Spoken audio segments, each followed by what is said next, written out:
A shocking confession from my little sister that took me by surprise. Before we begin the story, make sure to subscribe to our channel and never miss more incredible stories every day. "I'm the reason she's gone," Mia whispered, and my stomach turned to ice. We were in my apartment kitchen, the cheap overhead light buzzing like it always did when the heat kicked on. I had come home from a double shift and expected to find my little sister asleep on my couch with a blanket and one of my old hoodies. Instead, she sat at my table, hands clenched around her phone like it was a live wire, eyes red but dry, like she'd cried everything out hours ago and now only had fear left. "What do you mean gone?" I asked, trying to keep my voice level. I was the one who stayed calm when Mom spiraled, the one who fixed flat tires and filled out insurance forms and pretended the world made sense. Mia swallowed. "Mrs. Caldwell. From school. Our guidance counselor. The woman who'd helped Mia apply for scholarships when Mom couldn't even open an email without getting overwhelmed.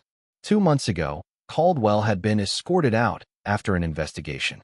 I remembered the rumor mill, missing cash from the student fundraiser, an anonymous report, a witness statement. "You told me it was a mistake," I said. Mia stared at the table. "I told them I saw her take the envelope." The words landed like a punch. I pictured Caldwell's tired smile, her sensible shoes, the way she'd called Mia kiddo like it was allowed. I pictured her desk cleared out, her reputation shredded, her whole life rerouted because of one sentence. "Why would you say that?" I asked, and then hated myself for how sharp it sounded. Mia flinched. "Because someone told me to." That's when my fixer brain started cataloging everything. Her shaking knee, the bruised half-moon marks on her thumb from biting it, the way she kept glancing at the dark window like she expected headlights to sweep across my wall. "What someone?" I pressed. Her phone lit up in her grip. No name. Just a blocked number calling. Again, like it had been doing for weeks without me noticing. Mia whispered, "Alex, if you say his name out loud, he'll ruin us." Before that night, our family ran on a simple system. Mom avoided fires. Mia tried to make everyone happy, and I quietly put the flames out. After Dad died, Diane became the queen of "let's not talk about it." Bills piled up unopened. She smiled too wide at neighbors. When Mia brought home a problem, an argument with a friend, a bad grade, a panic attack, Mom would pat her cheek and say, "You're fine, sweetheart," like denial was medicine. So Mia came to me. I was the brother who stayed boring on purpose. I worked, paid my rent, kept my phone on, answered calls at 2 a.m. I didn't love being the safety net, but I didn't know how to stop. Mia had always been the good one. Honor roll, volunteer hours. The kid teachers wrote recommendation letters for. When she started acting off, I blamed stress. College decisions. Money. Life. There had been small things. Her phone on silent, always face down. New rules about no tagging me in photos. Jumping when a car door slammed outside. A sudden obsession with checking locks. Front door, back door, then my windows twice. One Sunday at Mom's, I caught her in the hallway whispering, "Yes, I understand," like she was talking to a boss. When she saw me, she hung up so fast, she almost dropped the phone. "Who was that?" I asked. "Just someone from the community center," she said, too quick. "Mark, you know Mr. Mark. He's helping me with scholarship stuff." Mark Reynolds, Mom's family friend. The guy who fixed her porch steps and brought casseroles when Dad was sick. The guy who called Mia champ and promised to introduce her to people who opened doors. I remembered how Mom's face softened whenever she said his name. How she told me I was cynical when I questioned anyone's kindness. 2 weeks later, a weird envelope showed up at my place by mistake. My address, Mia's name, no return label. Inside was a single printed screenshot. Mia's face in profile, tense and pale, standing beside the fundraiser cash box at school. On the bottom, someone had typed, "Don't forget what you agreed to." I put it back in the envelope, told myself it was spam, and tried to sleep. Now, across my kitchen table, Mia's block number kept calling like a heartbeat. And I finally understood I had ignored the wrong warning. Mia's hands shook so hard the ice in her glass rattled. "I didn't just say it," she admitted. "I signed it." I made her unlock her phone because the truth stopped being abstract the second she said Caldwell's name. In her notes app was a draft she'd written like a script. April 3rd, 9:12 a.m. I saw Mrs. Caldwell take the envelope from the cash box. April 3rd, 9:14 a.m. She put it in her tote bag. You wrote this? I asked. Mia nodded, tears slipping out. He told me what to say, word for word. Then he said I had to repeat it to the assistant principal and to the investigator, and she choked. And I did. Who is he? I asked again. Mia stared past me. If I tell you, you'll go after him. Yes, I said. And then he'll show them. Her voice went thin. He'll show everyone what I did before. What did you do before? It doesn't matter, she whispered. It was stupid. It was one night, and Alex, please, don't make me say it. I forced myself to slow down. Start at the beginning. When did this start? February. After the fundraiser, she said. He said the school was messy and people needed help keeping things straight. He said he could help me get into college if I helped him. Helped him how? She opened her payment history. 3 transfers from a user labeled MR, no profile photo. February 18th, 11:38 p.m. $480. Deposit. March 2nd, 10:06 p.m. $300. Books. March 28th, 7:41 p.m. $650. Tuition. I heard Mom's voice in my head. Mark is such a nice man, like a lullaby meant to keep us asleep. Mia, this isn't scholarship help, I said, my throat going dry. It was supposed to be a loan, she whispered. And then it wasn't. Did you keep any messages? I asked. Mia shook her head fast. He made me delete them. Why? She met my eyes, and the fear there was almost calm. Because he knew you'd look. I felt my pulse thudding in my ears, loud as the fridge motor. Her phone buzzed, and the message said, "Stop digging, Alex, or she'll pay tonight." I didn't sleep that night. Mia sat on my couch with her knees to her chest, staring at nothing, while I replayed the last few months like security footage in my head. The next morning I drove her to Mom's because she refused to be alone. Diane opened the door in her robe, hair clipped back, face already tense like she could sense bad news. "Mia slept at your place again?" Mom asked, forcing a laugh. "You two are so dramatic." "Mia didn't get dramatic," I said. "She got threatened." Mom's smile twitched. "Threatened by who?" Mia's phone rang, blocked again. She flinched so hard her shoulder hit the wall. She didn't answer. It rang again, stopped, then rang again a minute later, like a timer. "See," I said. Mom frowned. But it was the kind of frown you make at a rude cashier, not a predator. "Block numbers happen. Telemarketers." Mia's hands were shaking. "He'll keep calling until I pick up." "Who?" Mom demanded, sharper now. Mia looked down. "Nobody." I watched Mom's face go from worry to annoyance in one blink. "Mia, you're going to start spiraling again, and I can't." I cut in. "She's not spiraling. She's being controlled." Mom scoffed. "By who, Alex? You're always looking for villains." That's when I noticed the other red flags. Mia's texts to Mom sounded like they'd been written by someone older. Complete sentences, weirdly formal. I asked to see her recent messages, and she hesitated, then handed me the phone with a little gasp like it hurt. One thread was empty, deleted. Another was a chain of reminders from a calendar app. Check-in call, 7 p.m. Confirm attendance, 7:15 p.m. Delete after, 7:30 p.m. Delete after? I repeated. Mia snatched the phone back. "It's not what you think." In the kitchen, Mom poured coffee with shaking hands she tried to hide. "Mark says college kids get anxious," she said softly, like offering a diagnosis. "He's been so supportive." I stared at her. "Mark?" Mom blinked. "Yes, Mark Reynolds. He's been helping Mia stay organized." Mia's face went white, and she whispered, barely audible, "Mom, please don't say his full name." Mom opened her mouth to argue, but before she could, the doorbell rang once, slow and deliberate. And through the frosted glass, I saw Mark's silhouette waiting. Mom opened the door before I could stop her, and Mark Reynolds stepped inside like he belonged there.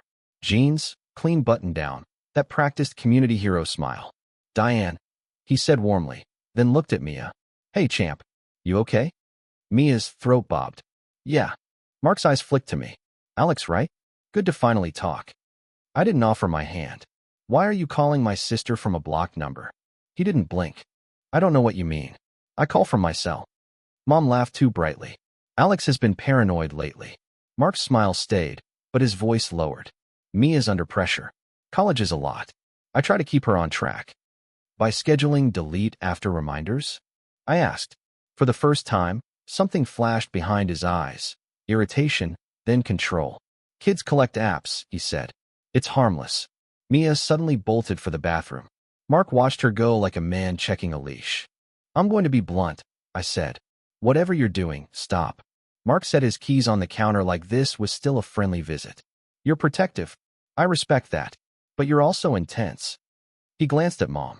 Sometimes families need an outside voice. Mom nodded, relieved. Mark turned back to me. If you're worried, encourage Mia to tell the truth to the right people. Panic makes kids say things they regret. What truth? I asked. He smiled wider. Exactly. Then he left, patting Mom's shoulder like he'd always had the right. 10 minutes later, Mia came out, eyes wild. I have to go, she whispered. Where? I stepped in front of the door. My friend, she lied, and I could hear how rehearsed it was. Her phone buzzed. A calendar alert flashed on her lock screen. Parking lot, 8:20 p.m. I grabbed my keys. I'm coming. Mia shook her head hard. No. If you come, Hill. The front door opened anyway, and she slipped out before I could stop her. I followed at a distance, watching her cross toward the dark strip mall lot. A car idled near the far curb, headlights off, and Mia walked straight to it. I stayed behind a parked SUV and watched Mia lean into the driver's window. I couldn't hear words, only the low rhythm of someone talking at her. Mia nodded too fast, like a kid trying to please an adult. Then a hand reached out, male, pale under the lamp, and held something small. Mia took it and shoved it into her hoodie pocket. Every instinct screamed to march over and make a scene. But I remembered the text, stop digging or she'll pay. So I stayed hidden. The car rolled away, and Mia hurried back toward Mom's house. When she came in, she tried to act normal, but her smile cracked. Where were you? Mom demanded. Bathroom at the gas station, Mia said automatically. I waited until Mom drifted to the living room, then cornered Mia in the hallway. What did he give you? Nothing, she whispered. I held out my hand. Mia. Her shoulders sagged. She pulled a cheap flip phone from her pocket, scuffed, battery half full. A burner, I said. Mia nodded. He said it's safer. I flipped it open. One contact saved, M. A voicemail notification blinked. I played it on speaker, volume low. Mark's voice filled the hallway, calm and disappointed like a coach. Check in at 8:20. You don't speak unless I ask. If your brother pushes, remind him who gets hurt when you panic. Mia's eyes squeezed shut. Please don't. I opened the phone's drafts and felt my stomach drop. A half-written message was queued to send to a school investigator, signed with Mia's name, with one more accusation about Caldwell, and my address listed as the supporting witness. He was going to drag me into it, I said. He said you try to be a hero, Mia whispered. So he was preparing. In the kitchen, I grabbed a pen and wrote the burner number and the voicemail timestamp on a sticky note. April 14th, 8:22 p.m. Alex? Mia asked. What are you doing? Something I should have done weeks ago, I said. I'm going to find out what Mark really wants. From the living room, Mom's voice floated back. Mark, honey, can you come by tomorrow? After Mom fell asleep with the TV murmuring, I did what I always did when I felt powerless. I built a timeline. I opened a spreadsheet and listed dates. Fundraiser day, Caldwell's investigation, the 3 payments from MR, the envelope with the screenshot, the burner voicemail. When I forced everything into order, one date kept flashing. February 18th. The same night Mark sent $480 was also the night Mom said Mia stayed late at the community center helping Mr. Mark. So I drove there in the morning. At the front desk I asked, as casually as I could, if I could verify Mia's volunteer hours for a scholarship form. The staffer pulled out a binder without thinking twice. I found Mia's name fast. February 18th. Signed in. 6:02 p.m. Signed out. 10:47 p.m. Mia had told me she'd been home by 9. I snapped a photo of the page and felt my pulse climb. I tried another angle. Do you keep any deposit receipts from the fundraiser? I asked, like I was curious. There was a bulletin board with printed totals and paperwork stapled behind it. Cash tally, $8,920. Underneath, a copy of a bank deposit slip, stamped February 20th. Deposit amount, $6,270. I stared so long my eyes watered. $2,000, $650 didn't evaporate by accident. I parked across the street from the school and called the main office, pretending I needed a copy of Mia's volunteer verification. The receptionist wouldn't give details, but when I mentioned Caldwell, her tone cooled. That case started with an outside complaint, she said. Not a staff report. Outside. Outside like Mark. On the drive back, Mia called. An actual call, not a text. Where are you? She asked, breathless. At the community center. Her inhale sounded sharp, painful. Alex, please. Stop. Why? I asked. Because he'll be mad, or because you're scared of what I'll find. She went quiet, then whispered, because I'm not the only one who signed something. My hands tightened on the wheel. Who else, Mia? She only cried into the phone, and then the line went dead. Mia didn't come back to my apartment. She stayed at Mom's, and I spent the night staring at my photos. The volunteer sign-out time, the deposit slip, the burner number, the voicemail timestamp. Around midnight, Mia texted, I can't talk. He'll know. I wrote back, how? After a long pause, he has proof. In the morning, I went to Mom's. Mia sat at the kitchen table, eyes swollen, sleeves pulled over her hands. Show me, I said. She pulled out the burner and flipped it open. He made me keep it on me, she whispered, so I'd never feel safe. In the gallery was a short video clip. Grainy hallway security footage. Mia walked into frame carrying the fundraiser cash box, set it down, opened it, and pulled out the thick envelope. Then the video cut. My throat tightened. Why does he have this? Mia's voice cracked. Because he told me to do it. I stared. He told you to steal? He called it borrowing, she cried. He said the deposit was going to be short anyway, and he'd fix it later. He told me to hold the envelope for him, then meet him in the parking lot. She shook hard. I didn't even keep it, Alex. I handed it to him. And after that, I asked. After that, he said if anyone asked, I'd be charged, my college would drop me, and Mom would fall apart. He reminded me my acceptance email said, conduct matters. And then he said I had to point at Caldwell instead. Mia said, staring at her hands. I scrubbed a hand over my mouth and rewound the clip. For one frame, at the edge of the camera, there was a shadow, someone standing just out of view, watching her open the box. Mia, I said carefully. The proof isn't just this video, is it? She glanced toward the living room where Mom sat scrolling her phone, oblivious. Her voice dropped to a whisper. I signed something with Mom's name on it too. I sat there listening to Mom's TV laugh track, while Mia whispered that she'd forged our mother's name. My first impulse was to drive straight to the police station, play the voicemail, hand over the burner, and let it become official. But I pictured Mia under fluorescent lights, admitting she'd been on camera with the envelope, and my stomach rolled. If I rushed, Mia could become the headline instead of Mark. If I waited, Mark could tighten the leash. I needed someone who didn't care about Mom's keep-it-quiet instincts. So I called Aunt Rosa.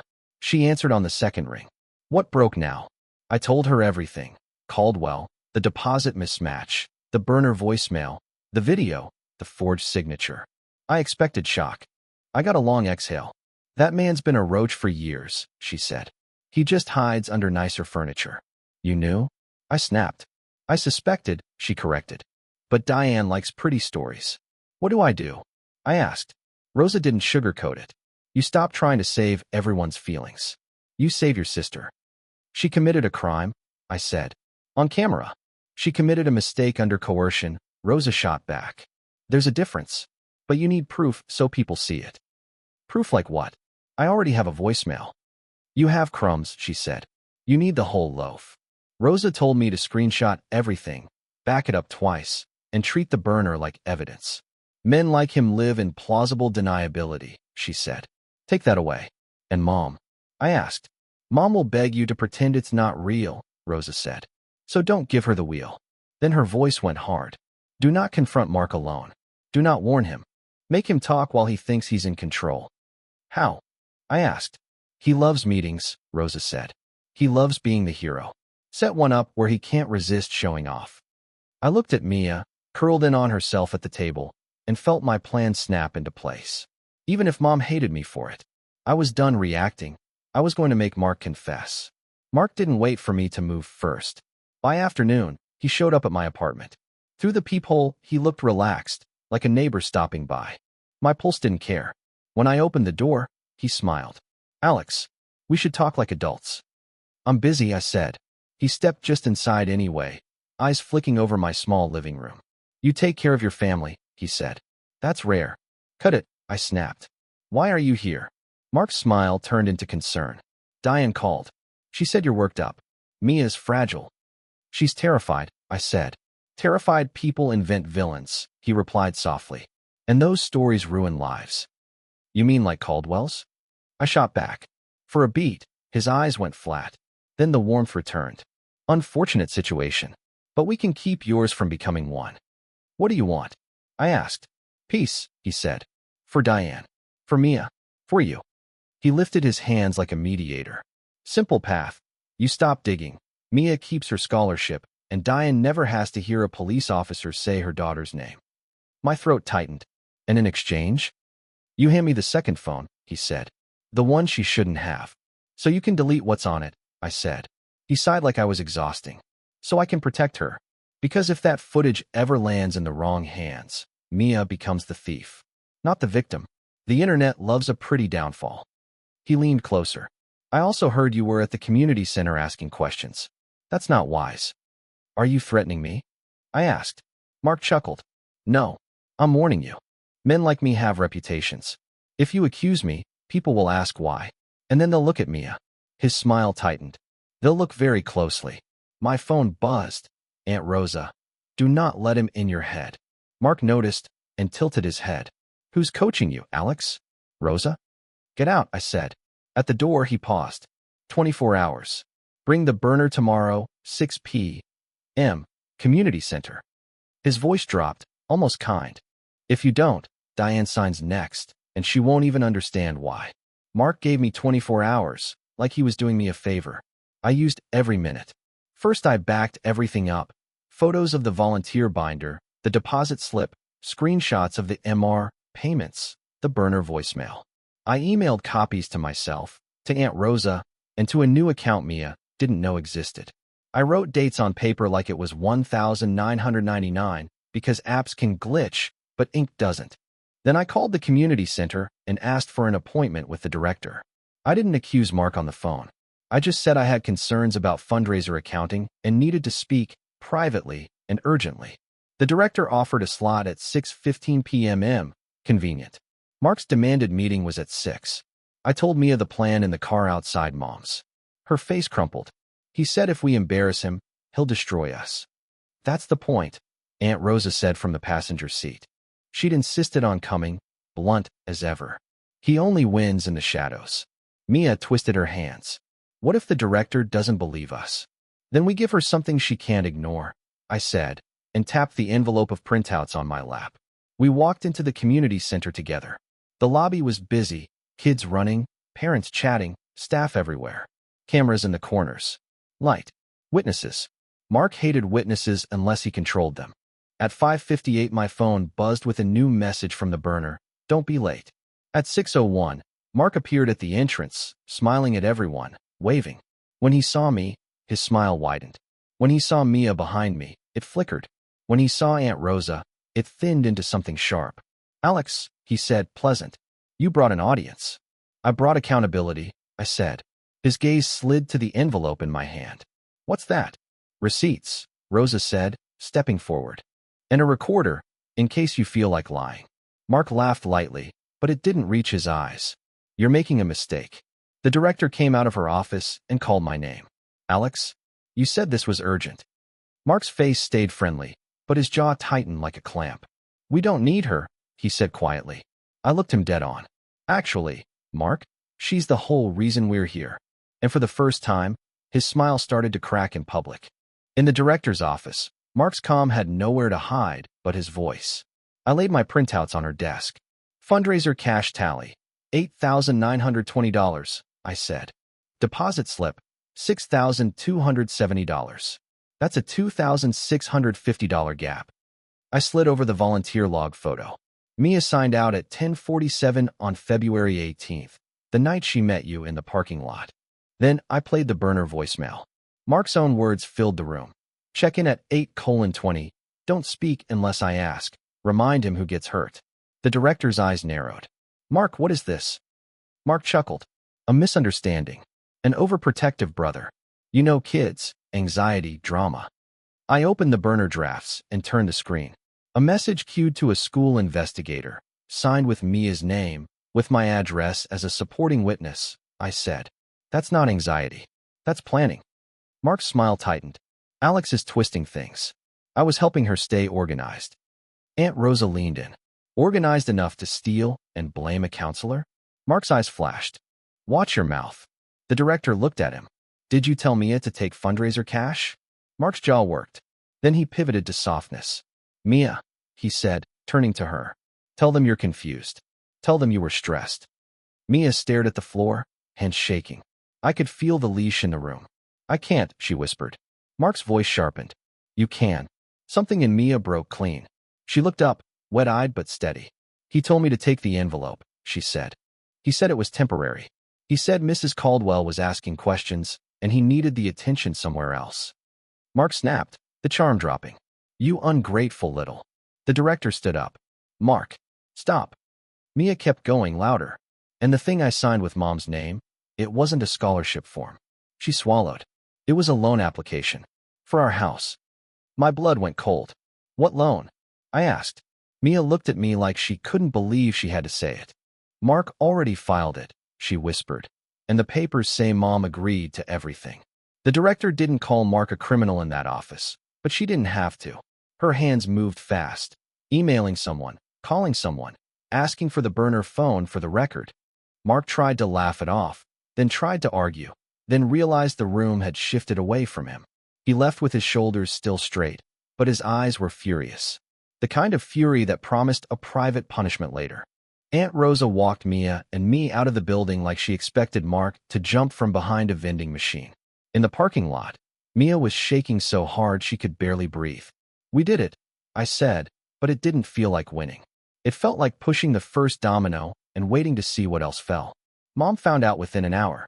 Diane called me, voice high and brittle. Why is Mark texting me saying you ambushed him? Because we did, I said. Because he stole from the fundraiser and used Mia as cover. That is a horrible thing to accuse someone of, Mom hissed. Mark has helped us. He brought food when your father. He forged your name, I snapped. He filed a loan on the house. Silence. Then a laugh that sounded like glass. No, that's not true. Mia wouldn't. Mia already told me. I said. You need to check your mail. Your email.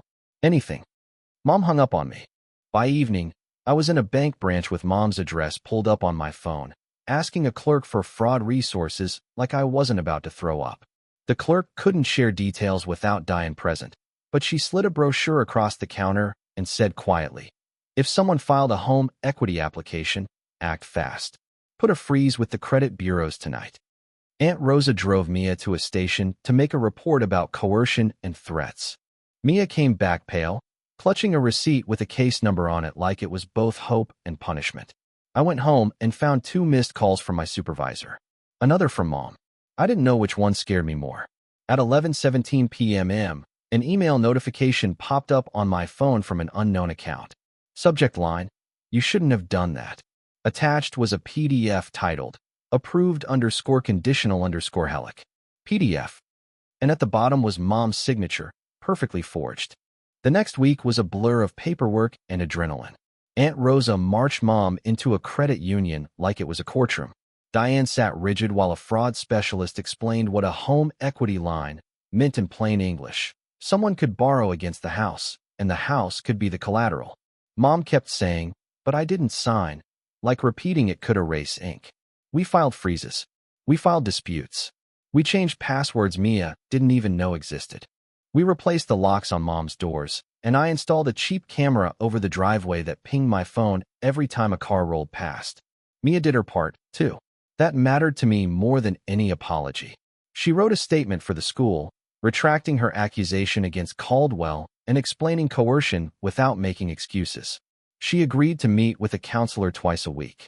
She handed me her phone at night without me asking, not because I demanded it, but because she was trying to rebuild trust from the ground up. Mom was the hardest. She swung between grief and rage, like a pendulum looking for someone to blame. When she couldn't blame Mark without collapsing her entire story of "he's helped us," she blamed me. "You always hated him," she said, eyes glossy. "You wanted to be right. I wanted Mia safe," I said. "I wanted you not homeless." Aunt Rosa pulled Mom aside and said something I didn't hear, but after that, Diane stopped calling Mark by his first name. She started calling him that man. It was small. It was huge. We got an emergency order telling Mark not to contact Mia. It wasn't a magic shield, but it was a line on paper we could enforce. The community center suspended him, pending investigation, and suddenly his smiling posters disappeared like they'd never existed. I thought the worst part was over until Mia showed me one last thing she'd kept hidden, a folder in her email labeled "Backup," created by Mark months ago. Inside were scans of documents I'd never seen, forms with Mom's personal info, my address, and one page titled "Guarantor Agreement." Mia's voice shook. "Alex, I think he was setting you up next." Mom whispered, "He's on the porch, saying he came for what we owe." That night, I drove to Mom's with my hands locked at 10 and 2, like grip could keep fear from spilling into the car. Mark was gone by the time I arrived. The porch light was on, Mom's curtains were drawn tight, and the new camera caught only one thing. Mark's face tilted toward the lens, smiling, like he knew being seen didn't matter unless someone acted. We acted. In the weeks that followed, the world didn't wrap up in a neat bow. Caldwell didn't magically get her job back overnight. The loan didn't vanish with a dramatic phone call. Mark didn't get dragged away in handcuffs the moment we told the truth. Real life moved in forms, hearings, holds, and waiting rooms. But real life also moved in smaller victories. Caldwell replied to Mia's letter. She didn't forgive immediately, but she wrote, "Thank you for telling the truth." The community center board froze accounts and started an audit.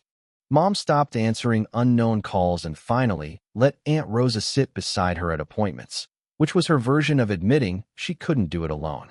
Mia kept going to counseling. She got a part-time job at a bookstore and, every Friday, handed me a small envelope of cash, not because it made her even, but because it reminded her she had agency again. She started saying, "I made a choice, instead of he made me." And that shift was slow and painful and honest. And me?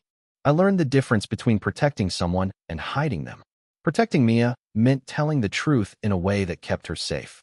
Hiding her would have meant giving Mark the burner, swallowing the fear, and calling it peace. If you're watching this because someone is controlling someone you love, here's the most practical thing I can offer. Write everything down. Dates, amounts, exact words. Back it up in more than one place. Don't confront them alone. Bring light, witnesses, and paperwork. Because the moment you stop letting them control the story, their power starts to leak away.